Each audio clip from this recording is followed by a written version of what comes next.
Hello दोस्तों, आप सभी लोगों का बिफोर स्लीप 5 सीरीज में मैं मनोज कुमार आप स्वागत करता हूं। और दोस्तों आज हम लोग बात करने जा रहे हैं आपके डे नंबर 15 यानी कि बिफोर 5 सीरीज जो है बिफोर स्लीप 5 सीरीज जिसका डे नंबर 15 यानी कि आज 15वां लेक्चर है। और 15 लेक्चर के बाद में इतना महसूस हो गया होगा और आप लोगों का फीडबैक जो मिल रहा है उसके माध्यम से आपको और मुझे दोनों को महसूस हो रहा है कि ये सीरीज अच्छी है, आप लोगों के लिए इंपॉर्टेंट है और 2027-28 में जो एग्जाम क्वालिफाई करना चाहते हैं उनके लिए वन स्टॉप सॉल्यूशन की तरह है। तो इसमें मैं आपको लगातार कुछ ना कुछ नया करने की कोशिश कर रहा हूं, कुछ ना कुछ अच्छा देने की कोशिश कर रहा हूं। और आप लोग जरूर इसको अपना फीडबैक देते रहिए, कमेंट सेक्शन में कमेंट करते रहिए, अप्रिशिएट करते रहिए। चलिए आज हम बात करते हैं 5 टॉपिक्स 5 एमसीक्यूज मिनिमम और उसके संबंध में सारी चीजें। और इसमें ये मेरा एक इंट्रोडक्शन है, जो लोग नहीं जानते वो जान लें। यूपीपीसीएस सेलेक्टेड 2009 और 3 टाइम्स यूपीएससी इंटरव्यू फेस्ड। और ये मेरा कांटेक्ट डिटेल है जिसके थ्रू आप मुझसे कांटेक्ट कर सकते हैं, मेल आईडी है और मेरा कांटेक्ट डिटेल है। और ये एमके लाइव कोड है जिसके माध्यम से आप स्टडी आईक्यू पर जा करके मेरा हिस्ट्री ऑप्शनल का बैच और जीएस का कोई भी बैच ज्वाइन कर सकते हैं डिस्काउंट रेट पर। ओके, और ये मेरा टेलीग्राम चैनल है जिसके थ्रू आप मुझे जुड़ सकते हैं और उसकी पीपीटी पीडीएफ कलेक्ट कर सकते हैं। ठीक है, तो चलिए आज का मैं बहुत ज्यादा समय नहीं लेता हूं और आज का जो पहला क्वेश्चन है बहुत इंपॉर्टेंट है। भूतलीय ओजोन के संदर्भ में निम्न कथनों पर विचार कीजिए। अब कहोगे कि बिल्कुल ये तो बिल्कुल कहा जाए कि साइंस ज्योग्राफी एनवायरमेंट का क्वेश्चन बन जा रहा है। यह सीधे औद्योगिक चिमनियों से उत्सर्जित होता है। इसका निर्माण नाइट्रस ऑक्साइड और वीओसीज की उपस्थिति में सूर्य के प्रकाश के द्वारा होता है। यह शीतकाल में अधिकतम होता है। सही विकल्प चुनिए, केवल दो, केवल एक और दो, केवल दो और तीन और सभी। बताइए। अब ये कहोगे कि ये चीज कहां से आई, तो यही चीज आप लोगों को समझनी है कि कैसे कैसे क्वेश्चन बनते हैं और ये कहां से है। देखिए, इसका आंसर बताऊं तो आंसर है आपका ए, यानी कि केवल दो सही है। ये वाला, ये भी गलत है और ये भी गलत है। अब ये कैसे और क्यों, यही आपको समझना है। अब इसका जब डिस्क्रिप्शन हम पढ़ेंगे तो आप लोगों को सारी चीजें क्लियर हो जाएंगी। दिल्ली में प्रदूषण का बदलता स्वरूप, ओजोन का उभार, यानी कि ओजोन बढ़ रहा है और NO2 और CO कार्बन मोनोऑक्साइड ये आपकी गिर रही है, यानी कि पोल्यूशन में इसमें कमी आ रही है और ओजोन की मात्रा जो है बढ़ रही है। ऐसा क्यों? अभी हाल ही में central pollution control board CPCB ने एक दीर्घकालिक सर्वे किया था। 2015 से लेकर 2025 यानी 10 साल का पूरा सर्वे किया और उसके आंकड़ों पर आधारित ये अपने व्यूज दिए हैं, ये अपना सर्वे प्रस्तुत किया है। और पहली बार दीर्घकालिक प्रवृत्ति ने यह स्पष्ट किया कि दिल्ली के प्रदूषण में केवल पार्टिकुलेट मैटर यानी कणीय जो हैं, कण जो है वो समस्या नहीं है उतनी। PM2.5 PM10 उतनी बड़ी समस्या नहीं है, बल्कि फोटो रासायनिक प्रदूषण उभर रहा है। फोटो रासायनिक प्रदूषण यानी कि फोटो केमिकल जो आपका पोल्यूशन है वो उभर रहा है, जिसमें हम कह सकते हैं नाइट्रोजन डाइऑक्साइड, कार्बन मोनोऑक्साइड में गिरावट हो रही है, लेकिन भूतलीय ओजोन में वृद्धि हो रही है। अब ये क्या है? एक नया शिफ्ट है। यह परिवर्तन ऊर्जा परिवहन सुधारों की आंशिक सफलता को दर्शाता है, यानी कि जो दिल्ली में परिवहन संचालन हो रहा है उसमें हमने इलेक्ट्रिक वैक्ट्री या व्हीकल्स, ईवी, इन सबको बढ़ावा दिया या सीएनजी को बढ़ावा दिया, जिसकी वजह से परिवहन में सुधार हुआ, नो डाउट। और ये दिखाता है, पर साथ ही वीओसी और एनओ का सूर्य प्रकाश आधारित जटिल रासायनिकी के कारण ओजोन का नियंत्रण कठिन हो गया है। ओजोन पर कंट्रोल कम हो गया, क्योंकि ये सूर्य के प्रकाश में जो आपके वीओसी और नाइट्रस ऑक्साइड हैं, नाइट्रोजन डाइऑक्साइड वगैरह, ये उसके साथ मिल करके क्या बना रहे हैं? ओजोन बना रहे हैं, O3 बना रहे हैं, और जिस पर कंट्रोल करना बड़ा मुश्किल हो रहा है। और इसलिए ये सोचिएगा, लगातार जो 52 का ओजोन लेवल था वो बढ़ करके 66 का लेवल हो गया है माइक्रोग्राम पर क्यूबिक में, यानी। और ये सबसे ज्यादा गर्मी के समय में बढ़ता है, यानी कि आपके अप्रैल और जून के महीने में सबसे ज्यादा हो जाता है। और ये द्वितीयक प्रदूषक होता है, सेकेंडरी होता है, क्योंकि ये सीधे उत्सर्जित नहीं होता, बल्कि इन दोनों के साथ मिलकर के सूर्य के प्रकाश से निर्मित होता है। तो ये चिमनियों से उत्सर्जित नहीं होता, सर्दियों में दीर्घकालिक स्तर पर सबसे ज्यादा नहीं होता, बल्कि गर्मी में होता है, और ये सेकेंडरी होता है ये इसके माध्यम से। तो इसको आप पढ़ लीजिए, समझ लीजिए। और दोस्तों एक चीज ध्यान रखिएगा, ये जो मैं डिस्कशन कर रहा हूं आपके लिए बहुत इंपॉर्टेंट है। इनके एक एक पॉइंट को आप नोट कर लोगे तो आपका करंट अफेयर का सोचिए साल भर का एक बेहतरीन कंपाइलेशन हो जाएगा और महीने के कम से कम 200-250 टॉपिक आपके कवर हो जाएंगे। जब आप मैगजीन लोगे, किसी की भी मैगजीन ले लीजिए, तो उसमें इतने टॉपिक भी नहीं मिलेंगे आपको और आपके नोट्स भी बन जाएंगे। आप अपना नोट्स बनाते जाइएगा, साइड में अगर कुछ एक्स्ट्रा कंटेंट मिलता है कहीं से भी, उनको साइड में एक्स्ट्रा नोट करते जाइए, एक्स्ट्रा चीजें नोट करते जाइए। और मैं आपको एश्योर करता हूं, इसी के आसपास पूरा करंट अफेयर, उसका पूरा बैकग्राउंड से रिलेटेड क्वेश्चन मिल जाएंगे। एक साल आपने, 1-1.5 साल आपने रियली में कवर कर लिया, तो इतना मान के चलिएगा कि ट्रेडिशनल और ये करंट बिल्कुल मिला करके, क्योंकि इसमें ट्रेडिशनल भी मैं आपको डिस्कस कर रहा हूं, पेपर का लगभग 50 to 60% यहीं से मिल जाएगा। पेपर मिला लेना, ये मेरा एश्योरेंस है। अभी तो मुझे बहुत कुछ करना है, इसमें बहुत सारी चीजें ऐड करनी है, लेकिन आप लोग साथ दोगे तब मैं करूंगा। अगर आप लोग सपोर्ट नहीं करोगे, आप लोग इसी तरीके से डिमोटिवेट होते रहोगे, मुझे भी डिमोटिवेट करते रहोगे, तो मजा नहीं आएगा। मैं चाहता हूं कि ज्यादा से ज्यादा लोग हों, जितने ज्यादा लोग होंगे समझ लीजिए उतना ज्यादा मेहनत करने में, उतना ज्यादा कंपटीशन को देने में मजा आएगा। अब आप सोच लीजिए, कंपटीशन में रहना चाहते हैं या 15, 20, 25, 30, 40 लोग इस वीडियो को देख करके उतना ही नोट करना चाहते हैं? बताइए, क्या ये कंटेंट रियली में 30, 35, 40 बच्चों तक के लिए ही है? क्या ये कंटेंट मैं आप लोगों के लिए इतना ही उपलब्ध करा रहा हूं? क्या इससे स्प्रेड नहीं होना चाहिए अगर अच्छा है तो? और ये जिम्मेदारी किसकी है? आप लोगों की। कंपटीशन बढ़ाइए और इसको मजबूत कीजिए। पेपर इससे बाहर नहीं जाएगा, इसी से प्री पास हो जाएगा आप लोगों का, ध्यान रखना। दूसरा है उद्गम। उद्गम पोर्टल के संदर्भ में निम्न कथनों पर विचार कीजिए। यह आरबीआई द्वारा विकसित एक केंद्रीकृत प्लेटफॉर्म है। यह उपयोगकर्ताओं को अनक्लेम डिपॉजिट सीधे ट्रांसफर करने की सुविधा देता है। यह डीईए फंड से संबंधित खातों की जानकारी प्रदान करता है। गलत उत्तर चुनिए। अब ध्यान रखिएगा, यहीं पर क्वेश्चन है। गलत उत्तर चुनिए, सही नहीं। कंफ्यूजन में जब एग्जामिनेशन हॉल में होते हैं तो हम यही गलती कर बैठते हैं, जल्दीबाजी पढ़ करके सही ढूंढने लग जाते हैं। 1 और 3, 2 और 3, केवल 2, 1, 2, 3। तो मैं दोस्तों अगर इसकी बात करूं तो अभी हाल ही में आरबीआई ने उद्गम पोर्टल लॉन्च किया है, जिसमें 30 बैंकों के साथ इसको जोड़ करके बनाने की कोशिश की गई है। ध्यान रखना। और इसमें यह बिल्कुल आरबीआई द्वारा विकसित केंद्रीकृत प्लेटफॉर्म है, बिल्कुल सही है। उपयोगकर्ता की अनक्लेम डिपॉजिट सीधे ट्रांसफर करने की सुविधा देता है, जी नहीं, यह गलत है। मैं बताऊंगा कैसे। और डीए फंड से संबंधित खातों की जानकारी प्रदान करता है, बिल्कुल सही है। इस मामले में देखा जाए तो यह सही है, यह गलत है। इसका मतलब आंसर यह है, सी। यही आपको ध्यान देना है। अब यह है क्या, ये देखिएगा।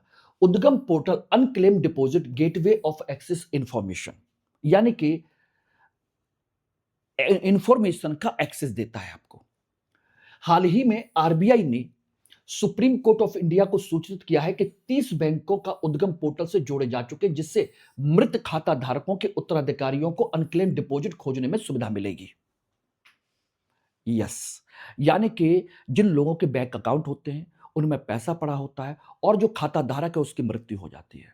अब उसके जो नॉमिनीज होते हैं, परिवार के लोग होते हैं, उन तक इंफॉर्मेशन कैसे पहुंचे, उनको जानकारी कैसे मिले कि मेरे इस बैंक में इस तरह पैसा है या ये खाता है, कैसे जानकारी मिलेगी?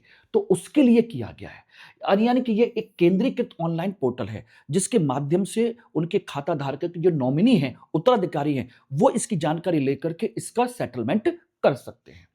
इसे आरबीआई ने विकसित किया ताकि लोग एक ही स्थान पर विभिन्न बैंकों में पड़े हुए जमा की जानकारी खोज सकें। अलग अलग बैंक में कहां जाना है? अब एक ही जगह पर इस पोर्टल पर जाकर के अपने पिताजी का नाम डालिए, मर गए हैं तो उनको किस किस बैंक में उनका खाता है वो पूरी जानकारी मिल जाएगी, और उसमें कितना पैसा वो भी मिल जाएगी, और फिर जाकर के पैसे को निकाल लीजिए।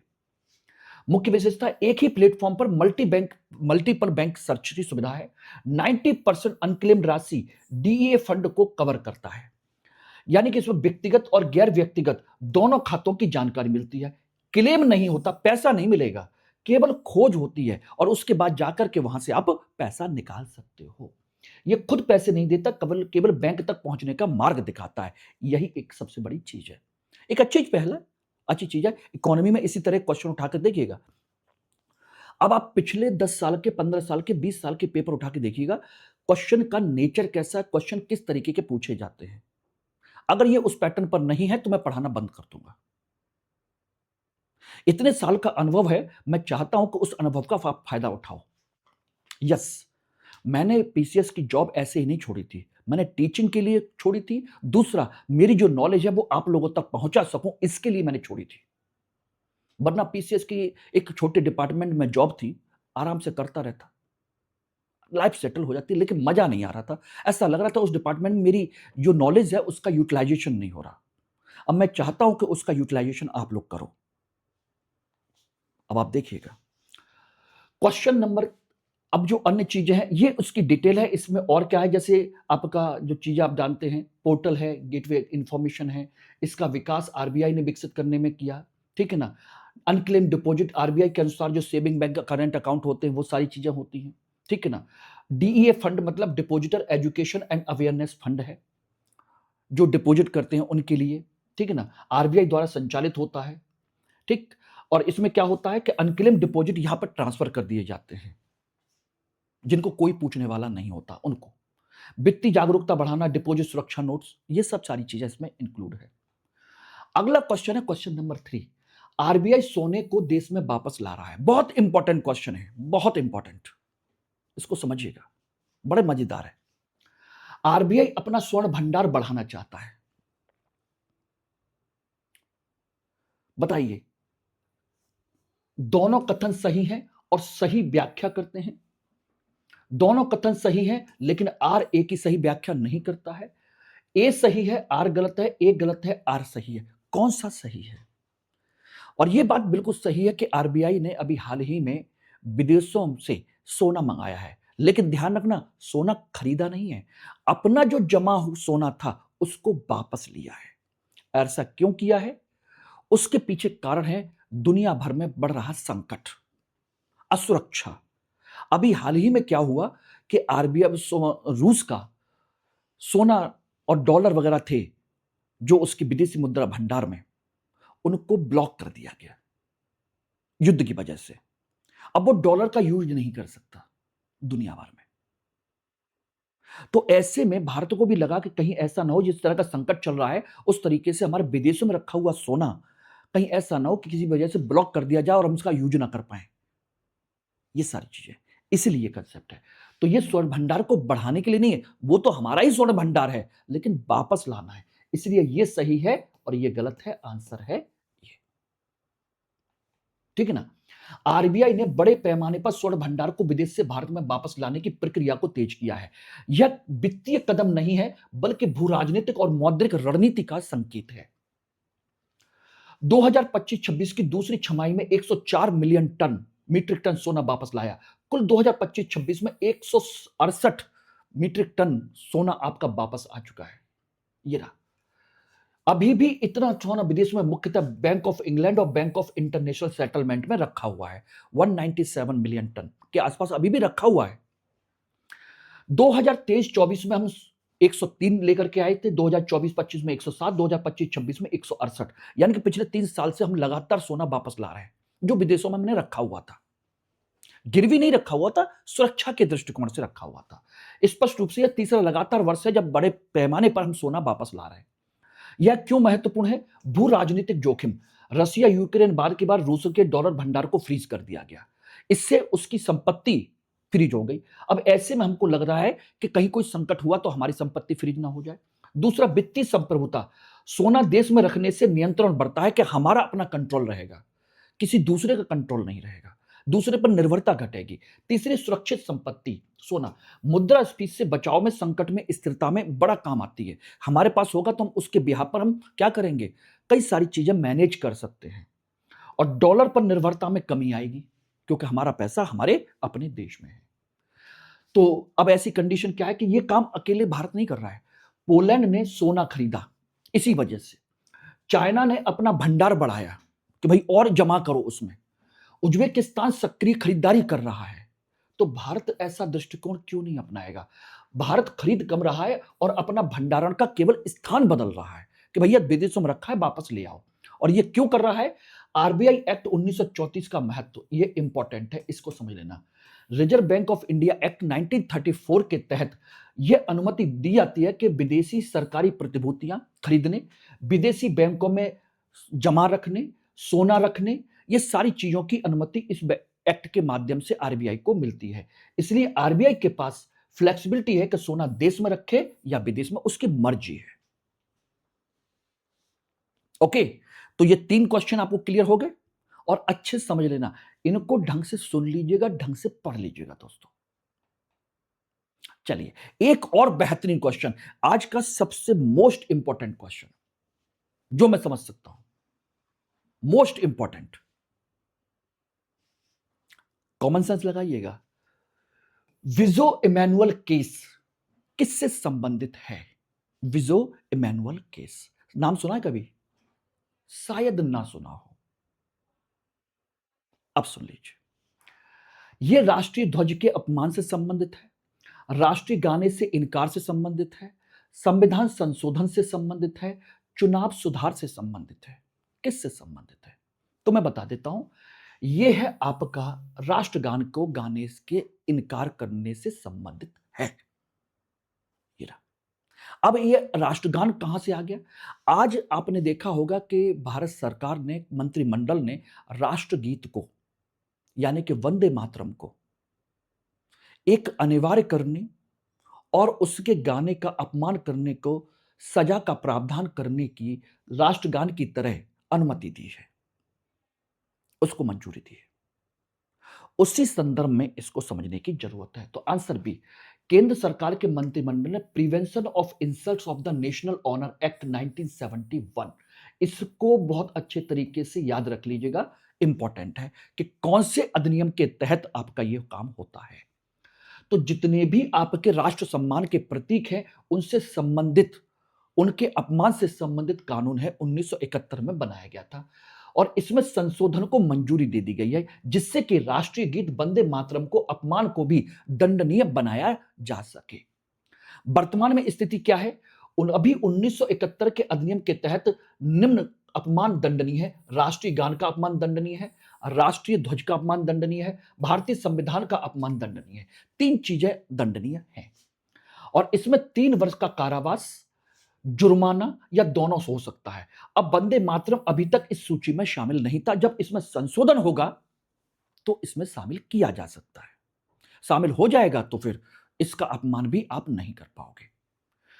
अब प्रस्तावित संशोधन क्या है? वंदे मातरम के गान में बाधा डालना या उसका अपमान करना अपराध माना जाएगा। 1971 के अधिनियम में नई धाराएं जोड़ी जाएंगी और दंड का प्रावधान राष्ट्रीय गान के समान किया जा सकता है, यानी जनगण मन की तरह जैसा प्रावधान है वैसा इसे किया जा सकता है। और इसके रचयिता कौन थे? बंकिम चंद्र चट्टोपाध्याय, जिन्होंने आनंद मठ में इसको लिखा था, ठीक है ना। और गृह मंत्रालय ने राज्यों को निर्देश दिया है कि सरकारी कार्यक्रमों में वंदे मातरम का उपयोग पहले 2 पद गाए जाएं और यह निर्देश सलाहकारी था, कानूनी बाध्यता नहीं थी। अब संशोधन के बाद इसे कानूनी बल मिल जाएगा कि अब यह गाना अनिवार्य है। अभी तक केवल सलाहती गा सकते हो, बाध्यता नहीं थी, ठीक है ना। संवैधानिक आयाम, अब यहीं पर इसका दूसरा, संविधान में हमें अभिव्यक्ति की स्वतंत्रता का भी प्रावधान दे रखा है। अनुच्छेद 19(1)(a), इसमें अभिव्यक्ति की स्वतंत्रता, नागरिकों को अभिव्यक्ति का अधिकार दिया गया है। अनुच्छेद 19(2), उचित प्रतिबंध भी लगाने की बात की गई है कि भाई इसमें अभिव्यक्ति स्वतंत्रता है, लेकिन कहा गया है कि भाई अगर देश से संबंधित, उसके प्रतीकों से संबंधित या राष्ट्रीय सुरक्षा से संबंधित कोई भी बात होती है तो हम इस पर प्रतिबंध लगा सकते हैं। तो 19(2) के तहत उचित प्रतिबंध का प्रावधान भी है और इसमें राष्ट्रीय सम्मान, सार्वजनिक व्यवस्था आदि के आधार पर इसमें सीमाएं लगाई जा सकती हैं। तो क्या वंदे मातरम के लिए दंडात्मक प्रावधान अभिव्यक्ति की स्वतंत्रता का अतिक्रमण होगा? अगर आपने इसको नहीं गाया तो क्या ये आपके अभिव्यक्ति की स्वतंत्रता का अतिक्रमण होगा? इसी को दृष्टिकोण से Bijoe Emmanuel versus state of Kerala 1986 में एक केस आया था, जिसमें सुप्रीम कोर्ट ने कहा था कि राष्ट्रगान गाने से इनकार करना किसी भी धार्मिक कारण से यह अपराध नहीं है। It is not the crime. हां, जब तक कि व्यक्ति सम्मान दिखा रहा है, अगर वो खड़ा हो रहा है, गा नहीं रहा है, खड़ा हो रहा है, तो कोई प्रॉब्लम नहीं है। लेकिन वो उसका इंसल्ट करेगा तो प्रावधान है, तो क्राइम है। ये है, यानी कि कंपल्सन और रेस्पेक्ट का संतुलन आवश्यक है, अनिवार्य है, ये कोई जरूरी नहीं है। आप सम्मान दिखा सकते हो, अपमान मत करिए। तो यही है Bijoe Emmanuel versus state of Kerala का कंसेप्ट। अब क्लियर हो गया कब का है ये। तो मैंने आज कई सारे एक्ट और कई सारे केस की मैंने चर्चा की है। अगला क्वेश्चन, सुप्रीम कोर्ट में न्यायाधीशों की संख्या बढ़ाने के बावजूद न्यायिक लंबितता बनी रह सकती है, क्यों? अभी हाल ही में आपने सुना होगा कि केंद्रीय मंत्रिमंडल ने सुप्रीम कोर्ट के जजों की संख्या बढ़ाने का अनुमति दे दी है, 34 से बढ़ाकर के 38 करने की। ठीक है ना? अब इसकी संख्या बढ़ाने से क्या होगा? क्या उनकी लंबितता जो है, जो केस लंबित है, लगभग 1 लाख के आसपास 92,000 से ज्यादा केस पेंडिंग है सुप्रीम कोर्ट में, जो लंबित है, उससे क्या बनी रह सकती है इनकी संख्या बढ़ाने के बावजूद भी, या वो सॉल्व हो जाएगी?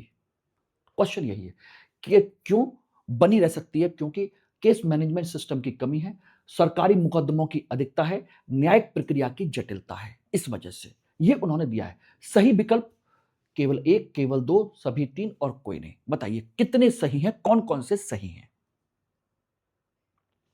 तो देखा जाए तो इसका आंसर है सभी, आंसर सी, यानी कि सभी तीनों बिल्कुल सही हैं। और इस पर मैंने एक वीडियो बनाया हुआ है, उसको जरूर देखिएगा। लगभग 15-16 मिनट का वीडियो है, पूरे डायमेंशन मैंने इसके डिस्कस किए हैं, जुडिशियल रिफॉर्म और आपके जो केस पेंडिंग है उनका सही सॉल्यूशन कैसे हो सकता है। उस पर मैंने बेहतरीन वीडियो बनाने की कोशिश की है, प्री मेंस और इंटरव्यू तीनों के दृष्टिकोण से। अब यहां पर बात आती है कि इसकी वजह से इसको बढ़ाने के पीछे कारण क्या था। देखिएगा, केंद्रीय मंत्रिमंडल ने सुप्रीम कोर्ट में न्यायाधीशों की संख्या बढ़ाकर 34 से 38 करने का प्रावधान किया है, बिल्कुल ठीक है। इससे लंबित मामलों को कम करने के उद्देश्य से लिया गया कि लंबित मामले ज्यादा हैं, लगभग 1 लाख के करीब 92,000 के आसपास हैं। यह भारतीय संविधान के अनुच्छेद 124(1) के तहत यह संसद को अधिकार है कि वो उसमें क्या कर सकता है, जजों की संख्या बढ़ा सकता है। ठीक है ना, संसद के पास है। इसलिए सुप्रीम कोर्ट नंबर ऑफ जजेस एक्ट 1956 में संशोधन किया जाएगा, इसको भी याद रख लीजिएगा, इंपॉर्टेंट है। वर्तमान में संख्या कितनी है? सीजीआई सहित 34 और बाद में कितनी हो जाएगी? सीजीआई सहित 38 हो जाएगी। अब लंबितता के कारण क्या है? हमारे सुप्रीम कोर्ट में न्यायाधीशों की संख्या कम थी, बढ़ती हुई जनसंख्या और मुकदमों की संख्या बढ़ रही थी, पीआईएल दाखिल हो रहे थे, संघीय प्रावधान बढ़ रहे थे, संघीय जो डिबेट है, संघीय केस है वो बढ़ रहे हैं, वो प्रायोरिटी पर रहते हैं। सरकारी मुकदमों का अधिक अनुपात है, विशेषकर सरकार, राज्यों की सरकार, केंद्र की सरकार, राज्यों और राज्यों के बीच के विवाद, सारी चीजें। और प्रक्रियात्मक देरी, प्रक्रिया में भी देरी होती है क्योंकि जजेज कम है तो प्रोसेस थोड़ा सा डिले हो जाता है और इस वजह से न्याय में देरी होती है। और जिसको कहा जाता है न्याय में देरी, न्याय जो होती है, देरी से मिला हुआ न्याय न्याय नहीं होता, अन्याय होता है। तो ये आर्थिक गतिविधियों पर नकारात्मक प्रभाव डालता है, न्यायपालिका में विश्वास को कम करता है, इसीलिए यह किया गया। अब बताइए कि लंबितता बनी रह सकती है? हमें इन सब चीजों को सुधारना होगा, यानी कि केवल न्यायाधीशों की संख्या बढ़ाने से कुछ नहीं होगा। हमें न्यायिक प्रणाली की कार्यक्षमता को बढ़ाना होगा, ई फाइलिंग और डिजिटलीकरण को समर्थन देना होगा, मामलों को तेजी से निपटाना होगा, तभी जाकर के ये सारी चीजें सॉल्व हो सकती हैं और सरकार इसके लिए लगातार कुछ ना कुछ करने की कोशिश कर रही है। अब आ जाइए एक्स्ट्रा टॉपिक्स की ओर। ये रहे यूनेस्को का गुलेर्मो कानो वर्ल्ड प्रेस फ्रीडम प्राइज 2026, बहुत फेमस है। इसको सबसे बड़ी चीज है कि 2026 का यूनेस्को ने प्रतिष्ठित यूनेस्को गुलेर्मो कानो वर्ल्ड प्रेस फ्रीडम प्राइज को सूडान के जर्नलिस्ट सिंडिकेट को प्रदान किया है। सूडान के, ये ध्यान रखना, सिंडिकेट जर्नलिस्ट जो होते हैं उनको। यह संयुक्त राष्ट्र द्वारा मान्यता प्राप्त इंपॉर्टेंट एकमात्र वैश्विक पुरस्कार है जो यूएनओ देता है और यह प्रेस की स्वतंत्रता की रक्षा करने वाले व्यक्तियों और संगठनों के लिए दिया जाता है जो प्रेस की स्वतंत्रता में बड़ा भूमिका निभाते हैं। यह गठन कब हुआ? 1997 में। उद्देश्य क्या है? विश्व स्तर पर प्रेस की स्वतंत्रता की रक्षा करना और संवर्धन को सम्मानित करना, जो इसको बढ़ावा देना चाहते हैं। उन पत्रकारों को पहचान देना जो धमकी, हिंसा या दमन के बावजूद कार्य करते हैं, उनको धमकियां मिलती हैं, उनका दमन किया जाता है, उनको मारने के, जेल में चढ़ाया जाता है, फिर भी वो काम करते रहते हैं, किसी ना किसी तरीके से इसको बढ़ावा देते हैं, उनको पहचान देना। नामकरण क्यों किया गया?